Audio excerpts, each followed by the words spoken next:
सुधीर सांगवान जब से सोनाली की लाइफ में आया उसके तमाम कामों में दखल देने लगा था। सोनाली का भरोसा जीतने के बाद सुधीर किसी को भी सोनाली के पास फटकने नहीं देता था। एक एक करके सुधीर ने सोनाली के सभी पुराने स्टाफ के सदस्यों को फार्म हाउस से चलता कर दिया। हिसार का ऋषभ बेनीवाल सोनाली का मैनेजर रहा। सुधीर सोनाली के साथ बेशक साल 2019 में आदमपुर चुनाव के दौरान जुड़ा था, पर सोनाली को अपनी बहन मानने वाला ऋषभ बेनीवाल सुधीर सांगवान से कई साल पहले ही सोनाली के साथ जुड़ा हुआ था। आदमपुर चुनाव में चुनावी प्रबंधन का जिम्मा भी ऋषभ के पास था। सोनाली के म्यूजिक और फिल्मी प्रोजेक्ट ऋषभ ही देखता था। सोनाली का एक नंबर का भरोसेमंद था ऋषभ। अक्टूबर 2019 में आदमपुर का चुनाव हुआ। सुधीर नया नया सोनाली से जुड़ा था। ऐसे में चुनाव प्रबंधन की कमान तो वो ऋषभ से नहीं छीन सका, पर तभी से सुधीर ने ऋषभ के खिलाफ चक्रव्यूह बुनना शुरू कर दिया। कुछ समय बाद ही सुधीर ने हालात ऐसे पैदा कर दिए कि ऋषभ को मजबूरी में नौकरी छोड़नी पड़ी। मीडिया रिपोर्ट्स के अनुसार ऋषभ ने सोनाली की मौत के बाद बताया कि सुधीर किसी को सोनाली के साथ फटकने नहीं देता था।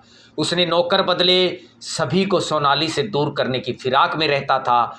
ऋषभ के बाद जिस दूसरे किरदार को सोनाली की लाइफ से सुधीर ने चलता किया था वो था उमेद सिंह। उमेद सिंह सोनाली फोगाट की गाड़ी ड्राइव करता था।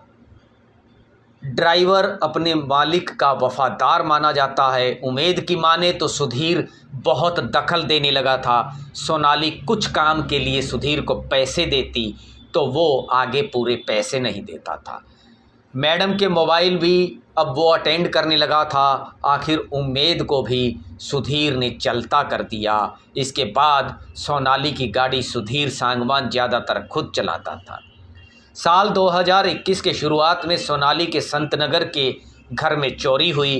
फरवरी 2021 में इस चोरी के संबंध में एफआईआर दर्ज करवाई गई। सुधीर ने इस चोरी की आड़ में अब निशाने पर लिया सोनाली के लिए सुबह शाम खाना बनाने वाले कुक और घरेलू नौकर को। सुधीर ने दोनों की छितर परेड करवाई। चोरी का इल्ज़ाम लगाकर उन्हें सोनाली के फार्म हाउस से चलता कर दिया। इसी तरह से नंबर आया सोनाली के फार्म हाउस में काम करने वाले माली का। माली ने शुक्रवार को मीडिया से बातचीत में बताया कि मैडम के हर काम में सुधीर दखल देता था, हमें पूरे पैसे नहीं दे।